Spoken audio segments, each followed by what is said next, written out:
Aujourd'hui, on va faire, la semaine dernière, on a parlé de la parole, de la prière. Des grands messages là. Donc, la dernière fois, on a parlé de la prière dans notre planning. Et aujourd'hui, nous allons parler plutôt de la parole dans mon planning. OK? Bah, c'est simple. Cette étude pouvait s'arrêter maintenant avec une seule phrase, hein. Lisez la Bible. Et lisez-la tous les jours. Mais bon, on va quand même parler un peu plus que ça. OK? Donc, la parole dans mon planning. Là, voilà, je sais que mes enfants vont me parler, moi, mais il faut couper le micro. Je ne vais pas passer le diapo là. C'est vers la droite, la gauche ou vers le haut?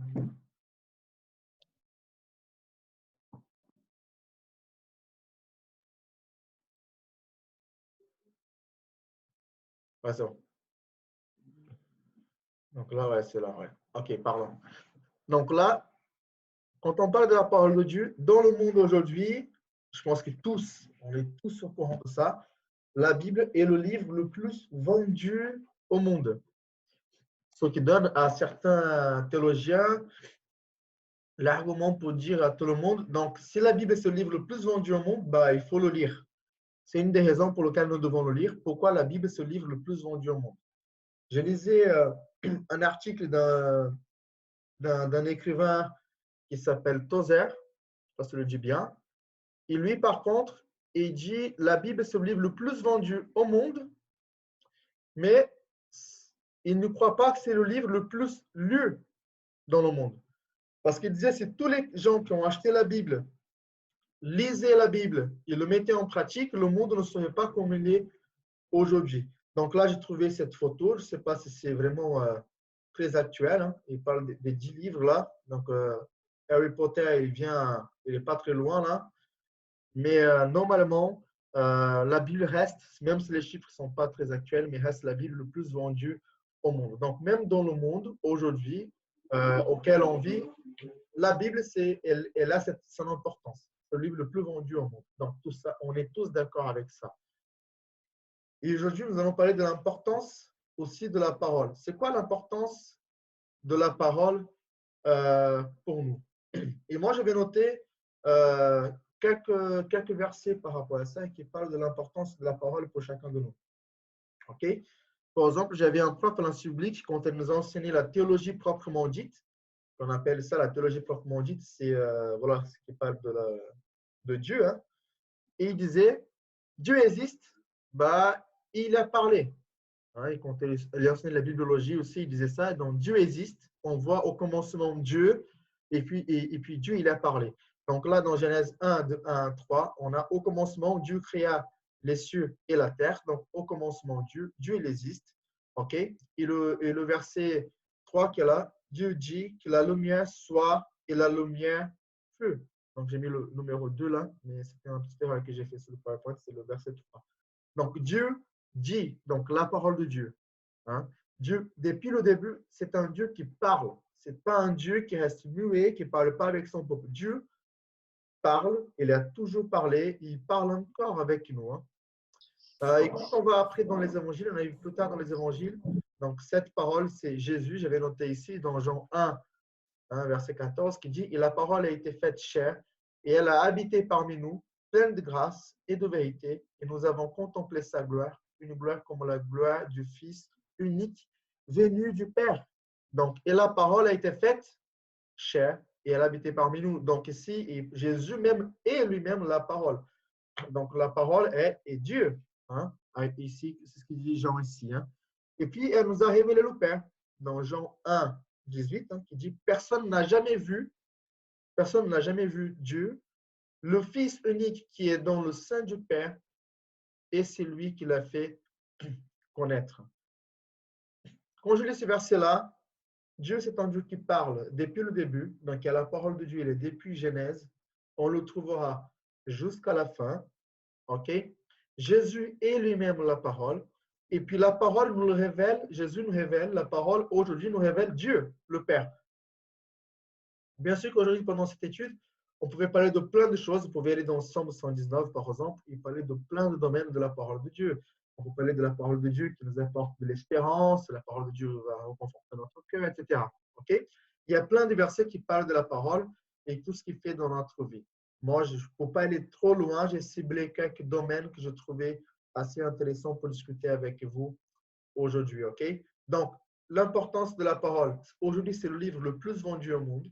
Et puis, quand on va dans les Écritures, hein, Dieu existe depuis le début et puis il a toujours parlé. Il parle avec son peuple. C'est un Dieu qui veut communiquer. Et aujourd'hui, il communique toujours. Il communique à travers sa parole. Hein. Et puis, Jean nous dit que cette parole est Jésus. Et puis, cette parole nous révèle aujourd'hui le Père. Ça nous montre que nous ne devons pas négliger la parole de Dieu. La parole de Dieu, malgré que ce soit le livre le plus vendu au monde, malgré que c'est le livre le plus important pour nous, moi je crois que si je pose la question à vous aujourd'hui, pour vous, quel est le livre le plus important? Et vous allez répondre la Bible. Mais ça ne veut pas dire que la parole, elle est au centre de notre vie. Donc, j'avais préparé quelques questions pour vous. Hein. Quelle est l'importance de la parole dans ma vie? Quels sont les effets de la parole dans ma vie? Donc, allez, on va prendre quelques minutes là. C'était prévu dans le temps. Vous pouvez répondre à cette question-là si quelqu'un veut répondre. Quelle est l'importance de la parole dans votre vie? Est-ce que quelqu'un veut dire un mot, deux mots comme ça? Quelle est l'importance de la parole dans votre vie? Et puis aussi, quels sont les effets de la parole dans votre vie? Allez.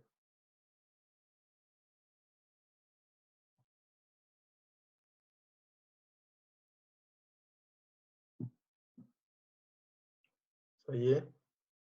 Donc, il y a un essentiel, vital, utile. OK, très bien. Quelqu'un d'autre?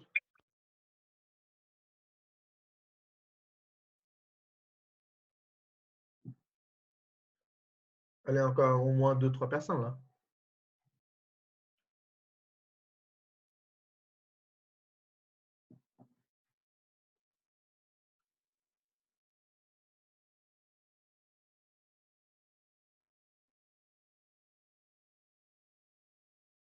Personne? Ils se sont seuls.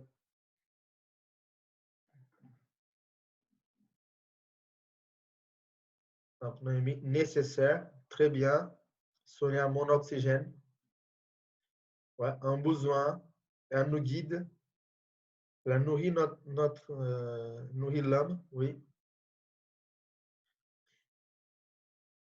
OK. Je pense qu'on pouvait en dire encore plus hein, par rapport à la parole de Dieu. Hein. Très bien déjà. Une direction. Oui, elle nous donne une direction. Essentielle pour la foi. Les morales, c'est la vie. OK. Donc, on est tous d'accord qu'il y a une importance quand même. La parole est très importante. Hein. Elle est notre source, comme te dit Maëlys ici, qui nous aide à nous recentrer. Bien sûr, on a besoin de la parole pour nous recentrer, oui. OK. Quels sont les effets de la parole dans notre vie? Du coup, la réponse, elle est liée à l'importance qu'elle a. Hein. Les effets, c'est qu'elle va nous guider. Les effets, c'est qu'elle va nous recentrer. Et puis, elle va être essentielle pour qu'on puisse croire, etc. Elle nous directionne dans notre vie. Donc, l'importance de la parole est liée aussi à ce qu'elle fait. Hein. Elle nous transforme, oui. On peut être transformé par la parole. Maëlys disait ici. OK. Quand je lis toutes ces réponses-là qui vous envoyez, là, elle reçure. Quand je lis toutes ces réponses-là qui vous envoyez, que vous avez envoyées, moi, j'avais oublié de faire un petit truc spécial sur le PowerPoint là. Parce que le point 3, je vais le faire après. Je vais le faire venir après. Elle nous nourrit. Donc, si cette parole est tellement importante pour nous et qu'elle a fait tous ses effets dans notre vie, donc, tu la lis tous les jours, n'est-ce pas? Si nous savons que la parole, elle est si importante et qu'elle cause toutes ces bonnes choses dans notre vie, donc nous la lisons tous les jours. On s'attache à cette parole-là. Ben, malheureusement, ce n'est pas forcément la réalité de tout le monde. c'est pas parce que c'est la plus importante pour nous, c'est pas parce que c'est la parole de Dieu, c'est ce qui nous amène plus des choses bien dans notre vie, nos guides, tout ce que vous avez dit là. C'est pas pour ça que je la lis tous les jours. Et c'est ça que c'est incohérent, hein. C'est le phénomène de la vie chrétienne. C'est comme on va dire que la prière, c'est essentiel aussi, mais est-ce que nous avons une vie de prière? Bah, c'est autre chose. OK? Donc, la parole, elle est importante. Elle a une importance capitale pour nous, mais ça ne veut pas dire qu'on nous la lisons tous les jours. Hein? Ouais, ouais. Je n'ai pas compris ce que tu as dit, le bébé. Allez. Donc, elle est essentielle pour notre foi. Nous devons lire la parole. Gardez cette phrase en tête. Nous devons la lire. Nous devons nous accrocher à la parole de Dieu pour plusieurs raisons. Une des raisons, c'est parce qu'elle est essentielle à notre foi. Je pense que quelqu'un avait dit ça, hein, dans ce commentaire. Elle est essentielle pour la foi. Et là, nous avons ici, ainsi, la foi vient de ce qu'on entend et ce qu'on entend vient de la parole de Christ. Je n'ai pas vu la référence, je ne sais pas pourquoi. J'ai l'impression que c'est Romain. Je pense que vous avez la référence avec vous là. Donc, elle est essentielle pour la foi parce que la foi vient de ce qu'on entend et ce qu'on entend vient de la parole de Dieu. Donc, est-ce que vous pouvez croire et avoir la foi aujourd'hui si il n'y en a pas la parole de Dieu? Vous imaginez quelqu'un qui vous dit tout simplement, moi je suis un homme de foi, hein, et puis, mais je ne lis pas la Bible. Ben, on dit, mais de quelle foi il parle? La foi véritable, c'est la foi qui vient de la parole de Christ, de la parole de Dieu. Hein. Elle est essentielle pour notre foi. Si la parole est essentielle pour notre foi, nous devons la lire. C'est une obligation pour nous. Si nous avons la foi, nous devons lire la parole de Dieu. Hein. Elle vient, on l'entend et on entend cette parole-là qui est essentielle pour notre foi. Oh, attends. La parole, quelqu'un dit quelque chose? Ah, qui c'est ça? Romains 17. Merci beaucoup pour les gens qui sont là. OK? Oh, j'essaie de revenir en arrière. J'arrive pas. Oh, je dévoile mon truc avant. Ouais, c'est bon. Donc, la parole aussi, elle nous sanctifie. Je ne comprends pas pourquoi je n'ai pas les références. Ça, c'est incroyable, mais c'est pas grave. Allez, la parole, trouvez les références, c'est le jour de ce soir. La parole nous sanctifie. Donc, sanctifie-les par ta vérité. Ta parole est la vérité. C'est dans Jean, ça. C'est peut-être dans Jean 17, verset 17, peut-être, donc je ne me rappelle plus. Donc, la parole nous sanctifie.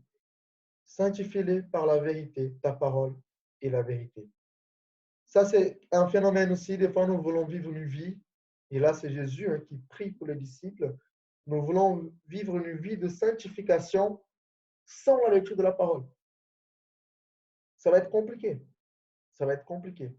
On veut la sanctification, mais nous ne voulons pas ce qui nous sanctifie. La parole de Dieu. Quelqu'un envoie encore la référence? Oh là là, j'en dis ça 17. Ça y est, vous êtes en forme aujourd'hui. Hein? Très bien, merci beaucoup. C'est ce que j'ai pensé. Donc, la parole nous sanctifie. Et c'est pour ça que nous devons la lire. Nous devons la lire, cette parole-là. Sanctifie-les par ta vérité. Ta parole est la vérité. Jésus est lié la parole. Il est aussi la vérité. Rappelez-vous ce qu'il dit sur le chemin. La vérité aussi. Hein? Et la vie, comme quelqu'un avait dit aussi dans le commentaire avant. Donc, nous devons lire cette parole-là. Vous voulez une vie de sanctification, mais lisez la parole aussi. Hein? C'est très important. La parole, c'est une aide essentielle pour combattre. Ça, je trouvais ce point très intéressant. Et puis, j'ai lu plusieurs articles et plusieurs personnes aussi parlé de ce verset-là. Il y a plein de chrétiens, et moi, j'ai fait déjà ça dans ma vie, et puis nous sommes tentés à le faire. On veut se battre contre le péché. On a tous nos combats, on a tous des luttes dans notre vie, mais sans avoir une vie dans la parole. La parole, c'est cette aide-là essentielle pour pouvoir combattre. Regardez les psaumes 119, verset 9, 11 et 111. Là, la référence est. Donc, comment le jeune homme rendra-t-il pur son sentier? En se dirigeant d'après ta parole. Et le verset 11 qui dit, je sers, on connaît tous ce verset, hein, Je serre ta parole dans mon cœur afin de ne pas pécher contre toi. Et puis, il y a le verset 111 qui dit, tes préceptes sont pour toujours mon héritage, car ils sont la joie de mon cœur. J'avais mis ce verset-là, même si peut-être vous trouvez qu'il est un peu décalé, mais j'ai trouvé parce qu'il dit que c'est l'héritage, hein, car ils sont la joie de mon cœur. La parole de Dieu, c'est la joie du cœur du psalmiste là. Donc, comme le jeune homme peut être pur dans son sentier, bah, il se dirige vers la parole. Et puis, je serre la parole dans mon cœur afin de ne pas pécher contre toi.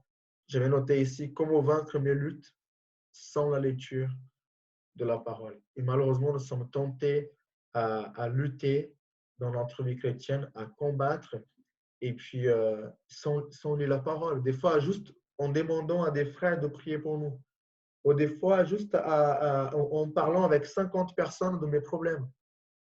Mais la première chose que nous devons avoir, c'est une vie dans la parole de Dieu. Nous devons nous diriger vers la parole et la lire tous les jours et tous les jours, la serrer, hein, dans notre cœur.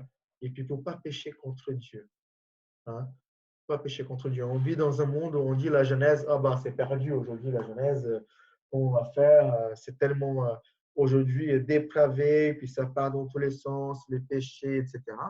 Hein. Et là, on a une réponse ici dans ce verset 9 qui dit, comme le jeune homme rendra-t-il le plus son sentier, mais dit en se dirigeant d'après ta parole. Quelle joie d'avoir des groupes de jeunes qui sont entièrement engagés avec la parole de Dieu et qui vivent une vie de pureté et qui vivent une vie de sanctification parce qu'ils sont là, ils sont accrochés à la parole de Dieu. Il y a des luttes, il y a des combats, mais on va se battre et la parole de Dieu est là, hein, pour nous aider dans ces moments difficiles aussi. Si vous ne lisez pas la parole de Dieu, si vous n'avez pas une vie dans la parole de Dieu, difficilement vous allez vaincre vos combats. Difficilement. Il ne faut pas dire impossible. Nous devons tous avoir cette vie de la lecture de la parole de Dieu. Elle est essentielle pour notre cheminement. Là, j'avais fait exprès, j'ai vu la photo d'un homme, là, je pense que c'est un homme, qui marche dans le noir. Hein, parce qu'on connaît tous ce verset aussi, hein, qui dit ta parole est une lampe à mes pieds et une lumière sur mon sentier. Il y a un chant en portugais qui est très beau, hein, qui dit tua palavra é luz para o meu caminho e lâmpada para os meus pés. Donc, c'est tout un chant qui a été fait là-dessous. Les Brésiliens dans le groupe doivent connaître ce chant-là. La parole de Dieu, c'est une lampe pour nos pieds, une lumière pour notre chemin, sur notre sentier. Hein. Et le verset 133 qui dit ici, affermis mes pas dans ta parole et ne laisse aucune iniquité dominer sur moi. Notre marche chrétienne, dans notre cheminement, dans notre marche chrétienne, sans la lecture de la parole, c'est comme si on marchait dans le noir. Si la parole de Dieu, c'est une lampe pour nos pieds, une lumière pour nous, bah, si on n'a pas une vie de lecture de la parole, on va forcément marcher dans le noir. Imaginez-vous marcher dans le noir et ne rien voir. Des fois, ça vous arrive de vous réveiller dans la nuit et puis vous ne voyez rien du tout. Déjà, vous êtes fatigué, vous ne voyez rien du tout. Bah, vous tapez le genou au coin de la table basse et puis le coude, et puis ça fait mal. Et on sait pourquoi on est en train de se faire mal, parce qu'on ne voit rien. Faites attention, c'est dans votre cheminement, hein, vous êtes en train de vous faire mal tous les pièces, tous les coins de rue où vous marchez, partout, dans tous les domaines de votre vie, c'est parce que vous ne voyez pas assez. Peut-être il vous manque de la lecture de la parole de Dieu pour éclairer, pour vous éclairer, pour que vous sachiez où est-ce que vous allez. Des fois, on se retrouve dans des galères, pas possible dans le noir, tout simplement parce qu'on n'a pas la parole de Dieu qui est là, hein, pour amener cette lumière. Je lisais un article de Benjamin, je pense que c'est Egan, je ne sais pas comment on appelle, le petit. Je passais mon BAFA avec lui. Et lui, il utilise ce verset-là et donne l'illustration de quelqu'un qui descend les escaliers dans le noir. Il dit, vous avez déjà descendu l'escalier dans le noir, tu n'es pas serein. Quand on descend, tu ne sais pas où tu vas, tu touches partout. Et la question qu'on se pose, c'est mais pourquoi tu n'allumes pas la lumière? Mais ça change tout.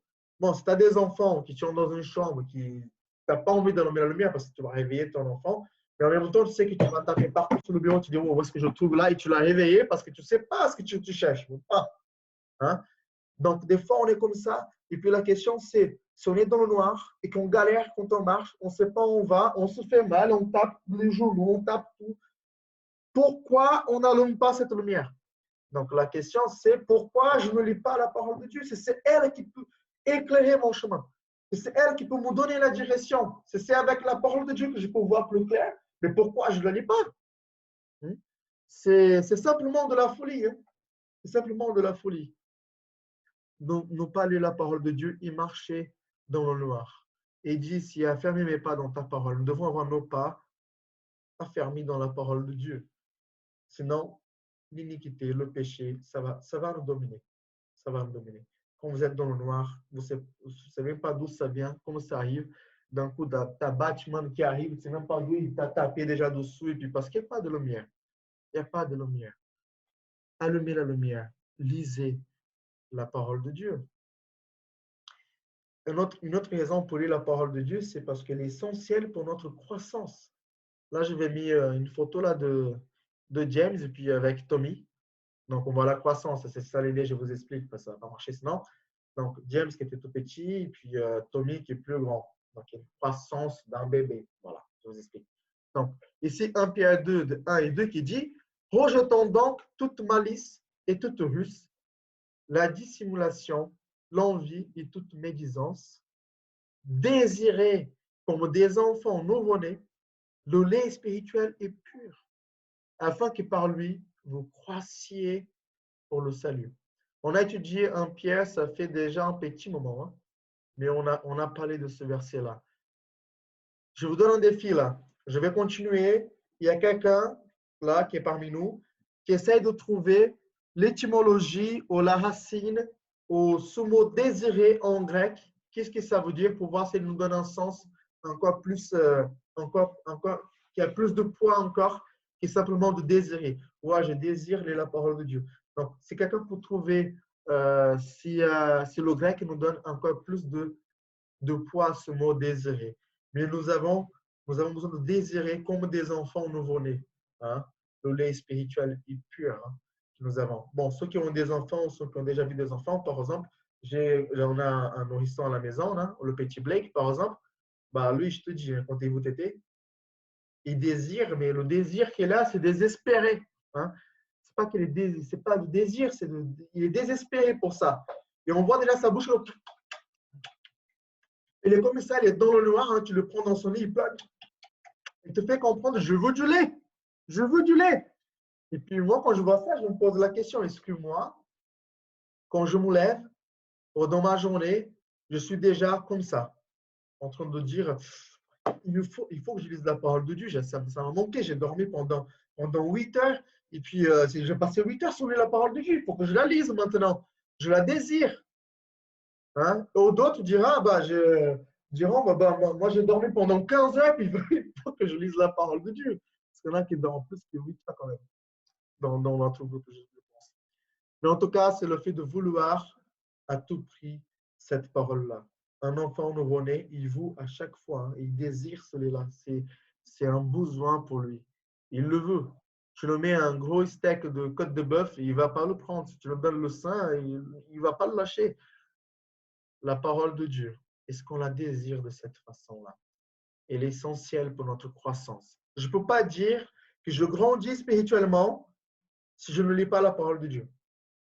Ben, je ne peux pas le dire. J'ai du mal à le dire. Ah, je suis chrétien, ça fait 20 ans. Ok, ça fait 20 ans que tu es chrétien, mais tu n'as pas une vie dans la parole de Dieu. Bah, tu n'as pas trop grandi. Là, Maëlys, merci. Il y a la notion de se précipiter. Ah, c'est un point d'interrogation. Ben, une affirmation. Je ne sais pas, moi. Je pose la question, je n'ai pas la réponse. OK? Et merci pour votre recherche. Ah, non, je veux le grec, pas le latin. Ah, il n'y a pas le grec? Non, il fallait un manuscrit en grec. Bon, c'est pas grave. Qu'est-ce qui s'est écrit là?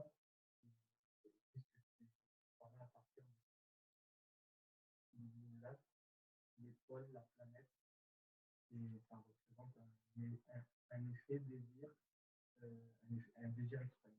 Un désir extrême. Il a dit Timothée ici dans la définition du latin. Il a trouvé sur Internet. C'est un gars qui fait des recherches. OK. Donc, nous devons désirer cette parole-là parce qu'elle est essentielle pour notre croissance. Ne dites pas que vous avez grandi spirituellement dans votre vie sans la lecture de la parole de Dieu. Personne ne va vous croire. Nous avons besoin de grandir avec la lecture de la parole de Dieu. Nous avons besoin de grandir. Et c'est pour ça qu'on arrive des fois dans des situations où on se dit, ah, lui, il est chrétien, ça fait 20 ans. L'autre là, il est chrétien, ça fait moins de 20 ans, mais beaucoup moins. Allez, on va dire 1 an, 2, 3 ans, par exemple. Et on se dit, mais on dirait que lui, il a grandi beaucoup plus spirituellement. Parce qu'il y en a un, il est chrétien, il vient à l'église, bah, il connaît le vocabulaire, il a été à l'école du dimanche, mais il n'a jamais eu une vie dans la parole de Dieu, ancrée dans la parole de Dieu. Alors que l'autre, là, en 3 ans, il a mangé cette parole-là, il désirait cette parole-là, il lit, il étudie la parole, il la comprend, il l'a mis en pratique et puis il va grandir beaucoup plus. Forcément grandir beaucoup plus. Je me rappelle d'un exemple, je vais passer à un autre point. J'ai bien aimé ce point essentiel pour la croissance. Je me rappelle une fois, quand j'étais joueur de foot, on allait jouer contre un grand club à Sao Paulo, Corinthians au Brésil. Et nous, on était un petit club, on était jeunes, hein, c'était les 15 ans. Et puis, on n'arrivait pas à suivre les petits. On avait le même âge. Hein. Et notre entraîneur disait comme ça, mais c'est pas possible. C'est pas possible. Vous avez 2 jambes, ils ont 2 jambes aussi. Ils n'ont pas 4 jambes, ils ont 2 jambes. Pourquoi vous n'avez pas les attraper? Mais allez, partez, partez. Et nous, on a galéré tout le match. Moi, j'ai galéré. J'avais un grand joueur en face qui m'a mis la misère au niveau physique surtout. Et puis, on arrive avec le nutritionniste qui a dit, mais c'est normal. Eux, ils s'entraînent plus et puis ils mangent mieux que vous. Et ils ont une hygiène de vie meilleure. Nous, on vous donne à manger des saucisses. Les gars, ils mangent des légumes, de la viande. Voilà, il y a tout un truc. Donc, la nourriture, on est d'accord, ça fait la différence dans la vie déjà d'un être humain comme nous. Et d'autant plus quand la nourriture elle est spirituelle. Plus on est en train de manger la nourriture spirituelle tous les jours, plus on va grandir en bonne santé. Bah, si on mange mal, bah, vous allez voir, hein, votre vie spirituelle, elle va aussi mal. Elle va aussi mal. Lisez la parole de Dieu parce qu'elle est essentielle aussi pour votre croissance. La parole de Dieu est essentielle parce qu'elle est utile aussi pour nous. La parole de Dieu est essentiellement utile pour nous. J'espère que cette phrase elle est correcte. Hein? J'ai fait exprès, hein, elle est essentiellement utile. Pas simplement utile, mais elle est essentiellement utile pour nous. Et ce verset de 2 Timothée, j'ai discuté avec Florent hier. Ce verset, qu'est-ce qu'il est complet? Je vous donne un petit défi aujourd'hui. Hein? Au moins la référence. Au moins mémoriser la référence. Ah, mince, je dévoile mon truc. Attends, je ne veux pas vous dévoiler.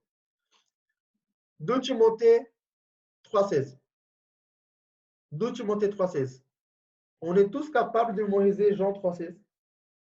Et puis Jacques nous dira, Jacques, mon beau-père, pas Jacques de la Bible, et il nous dira, 1 Jean 3,16 aussi c'est très important. Et puis il a raison, il faut donner notre vie pour nous, il faut qu'on donne notre vie aussi. On met notre vie en service pour les frères.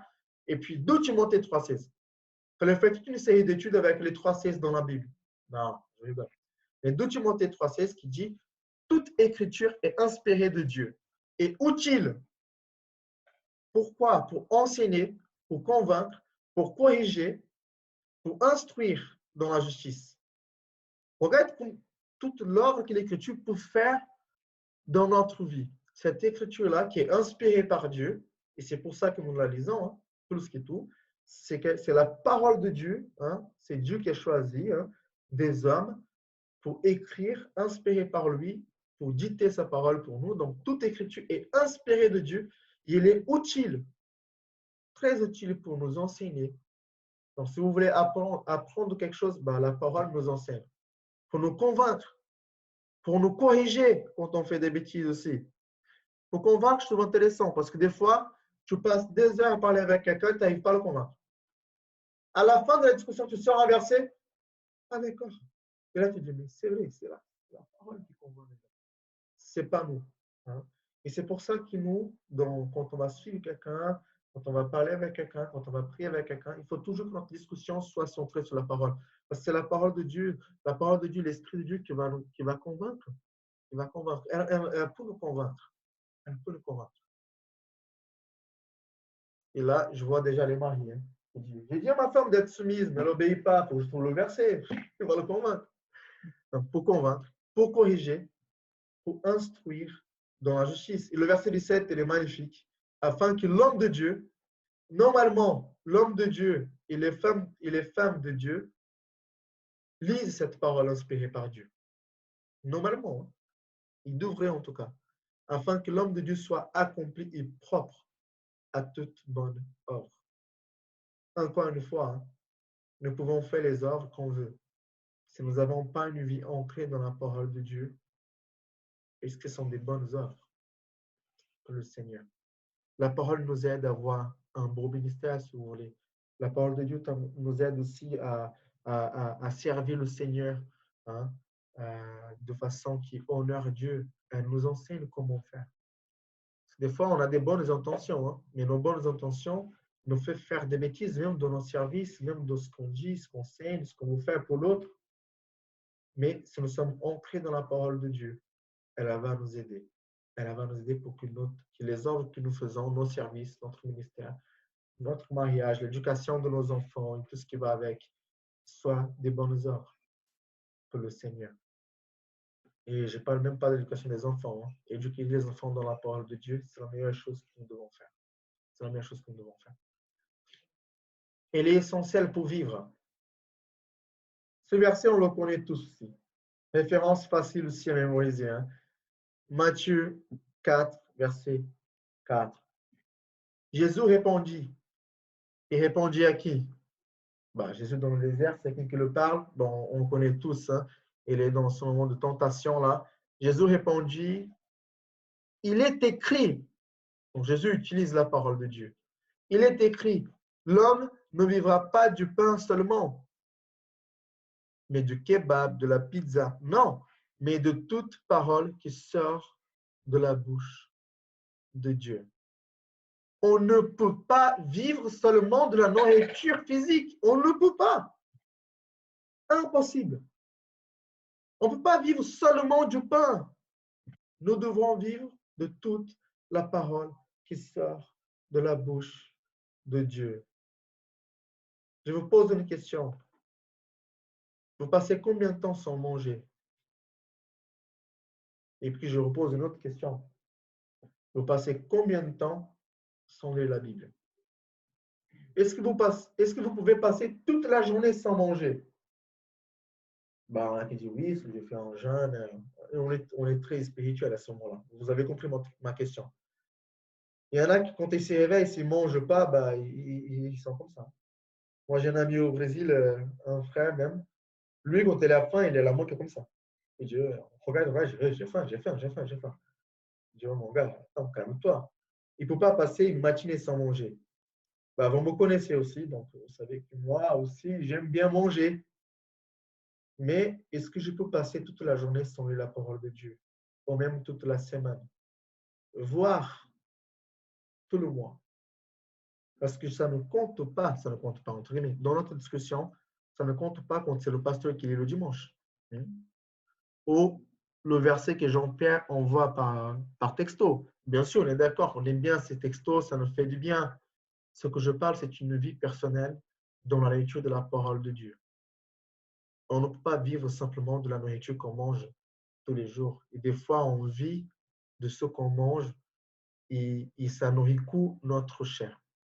Et ce n'est même pas que de la nourriture physique, c'est aussi de ce qu'on regarde sur notre portable, ce qu'on regarde sur l'ordinateur, des films, etc. On va se nourrir de ça. Nous devons vivre de la parole de Dieu, de la parole qui sort de la bouche de Dieu, de la parole de Dieu, de la Bible. Pas vivre seulement du pain, mais aussi de la parole de Dieu. Elle est essentielle pour vivre. Elle est essentielle pour vivre.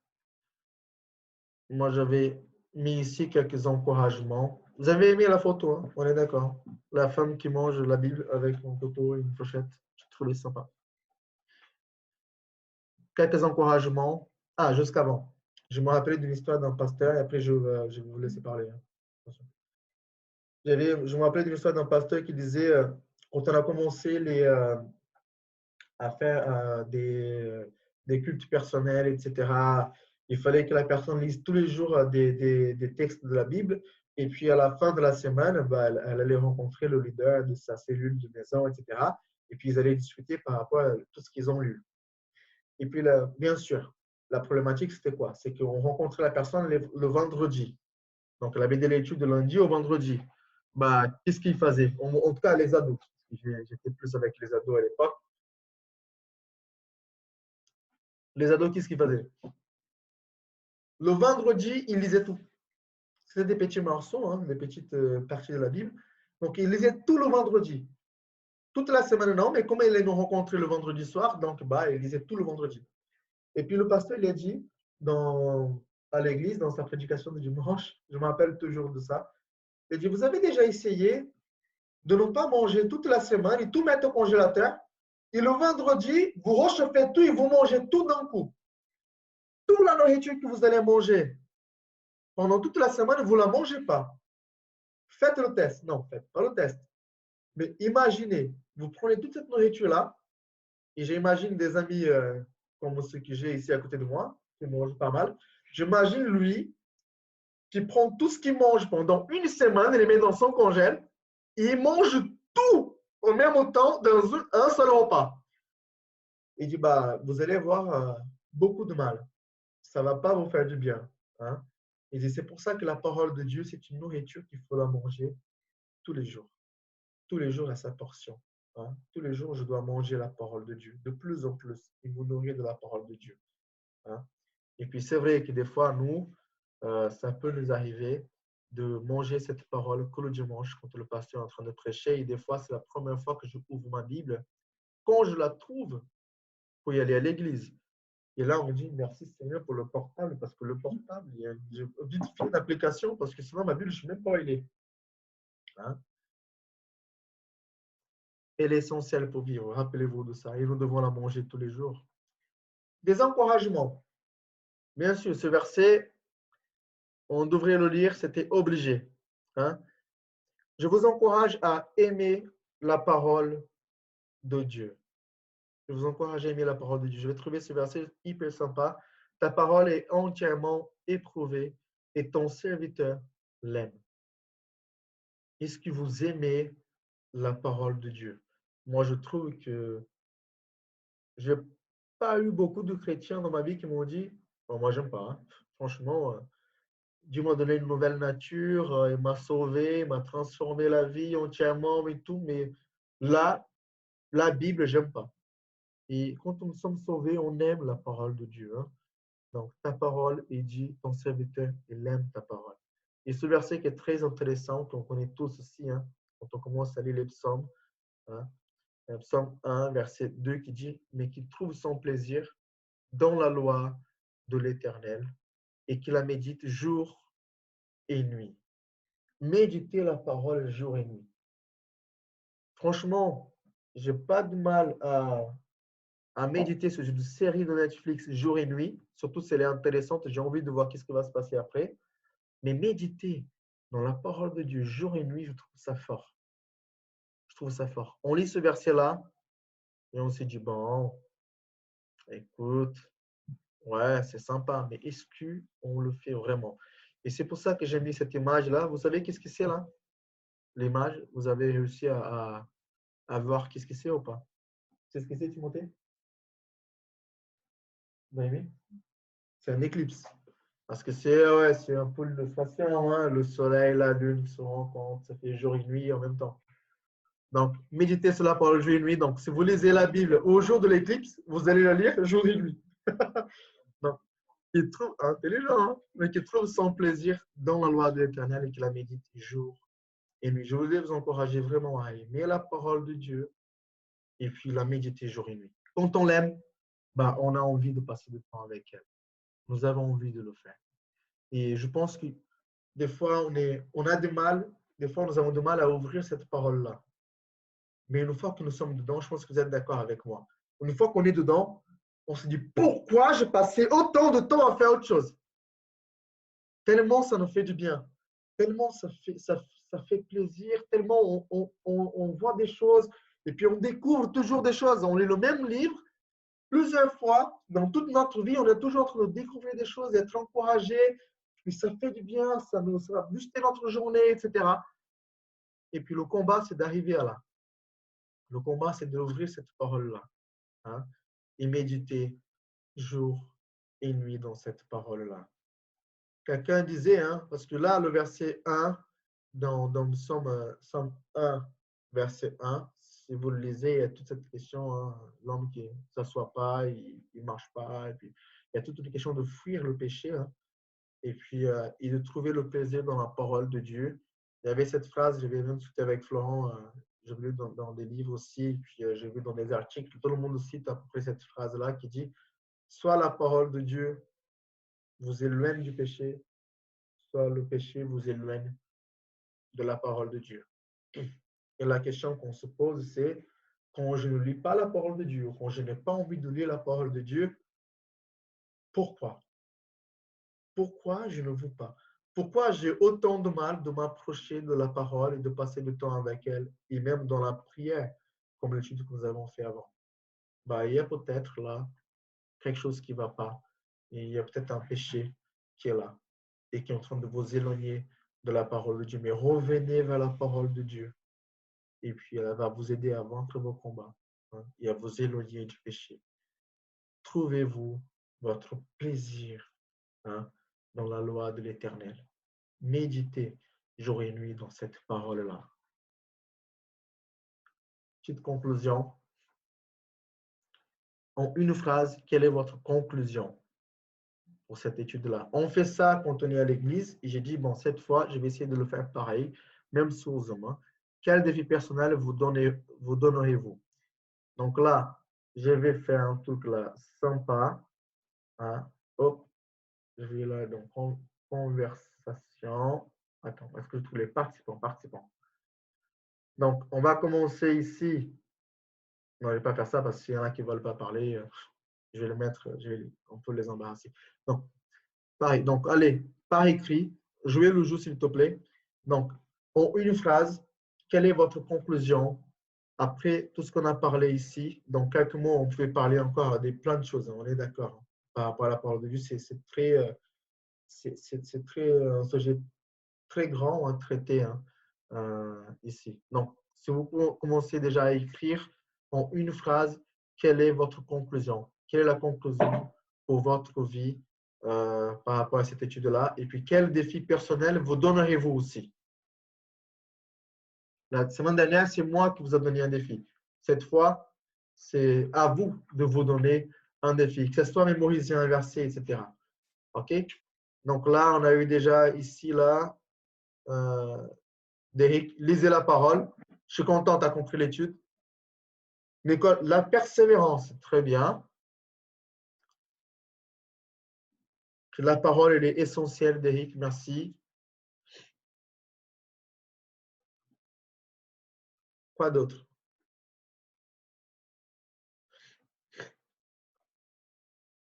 Timothée. Timothée a parlé de la rigueur. Noémie.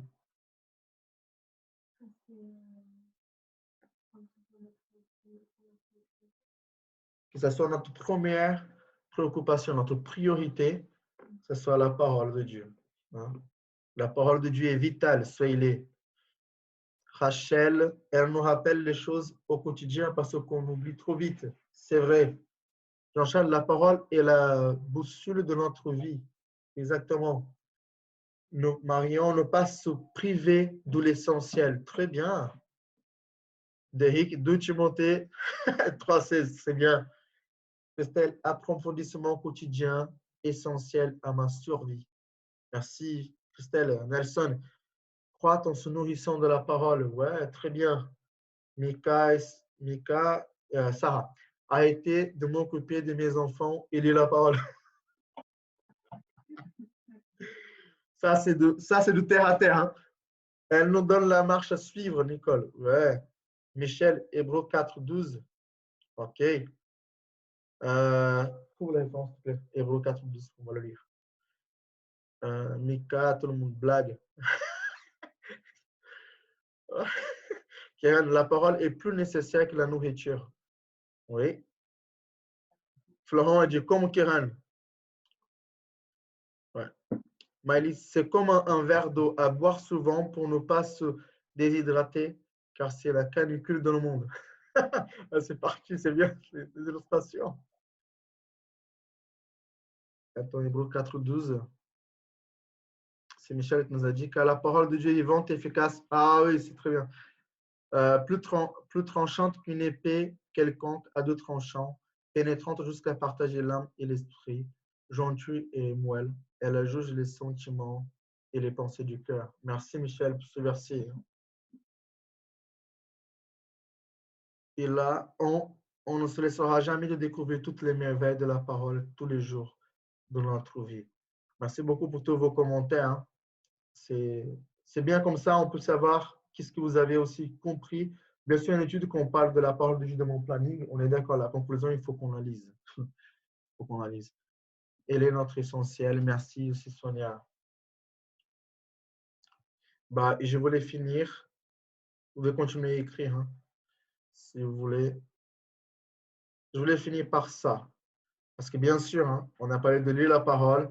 Et aujourd'hui, l'objectif, c'était de vous convaincre des gens qui sont déjà convaincus, hein, des gens qui sont déjà convaincus, que vous devrez mettre la parole dans votre planning. Et pareil, comme on avait dit pour l'après la dernière fois, si vous ne planifiez pas vos temps de lecture de la parole, difficilement vous aurez une vie de lecture de la parole et de progrès dans ce domaine-là. Bon, ok, je sais la parole de mon cœur afin de ne pas pécher contre toi. Je vais finir par ce verset-là. Qui connaît la référence de ce verset? Je n'ai pas mis extrait cette fois. Mettez en pratique la parole et ne vous bornez pas à l'écouter en vous trompant vous-même par défaut raisonnement. Jacques 1, très bien, Clément Noémie. Bien sûr, on est d'accord que juste lire la parole, bah, il faut absolument la mettre en pratique aussi. Nous sommes tous d'accord avec ça. L'objectif aujourd'hui, c'est de vous dire qu'il faut la lire et que c'est important et essentiel pour notre vie. Hein? Mais quand nous lisons la parole, je vais faire une étude en disant, il faut mettre en pratique la parole. Mais si vous ne la lisez pas, bah, du coup, comment vous allez mettre en pratique quelque chose que vous ne lisez pas? Donc, je commence par dire, lisez, et puis quand vous allez la lire, elle vous dira, comme Jacques est en train de dire ici dans le verset 22, de mettre en pratique, de mettre en pratique cette parole-là. Que la parole de Dieu soit notre priorité, qu'elle soit vraiment bien établie dans notre planning, hein, de tous les jours, bien planifiée, qu'on puisse l'aimer, comprendre qu'elle est essentielle pour notre vie, ainsi comme la prière. Hein. Vous pouvez citer aussi dans Acte 2, 42, hein, la persévérance aussi dans l'enseignement de la parole de Dieu. Il y a une persévérance. La parole, c'est un plaisir pour moi. Quand je suis dedans, je suis vraiment très, très bien. Et puis, ça me fait beaucoup de bien. Mais ça va être un combat pour chacun parce que c'est spirituel. C'est spirituel. Il y a des gens qui ont la discipline pour plein de choses dans la vie. Et c'est des rois de la discipline. Le gars, il dit, tous les jours, je vais me réveiller à 5h46 et je vais me brosser les dents pendant 4 minutes. Il va le faire pendant 20 ans. Il a une discipline de malade et il le fait. Mais quand c'est la parole de Dieu, des fois, il a du mal. Mais pourquoi que les gens disciplinés dans tous les domaines ne sont pas disciplinés dans la parole de Dieu? Parce qu'il y a un combat spirituel qu'il y a là aussi. Autant pour la parole, autant pour la prière, autant pour la communion fraternelle, il y aura toujours un combat spirituel. Le diable ne veut pas qu'on le fasse. Donc, mettez en pratique cette parole. Comprenez qu'il y a un combat qui est là, mais vous n'allez jamais vaincre tous les combats de votre vie sans avoir une vie dans la parole de Dieu. OK? Donc, je voulais vous encourager aujourd'hui avec ça. Et c'est fini pour aujourd'hui. La parole est essentielle. Ouais, merci. Exactement.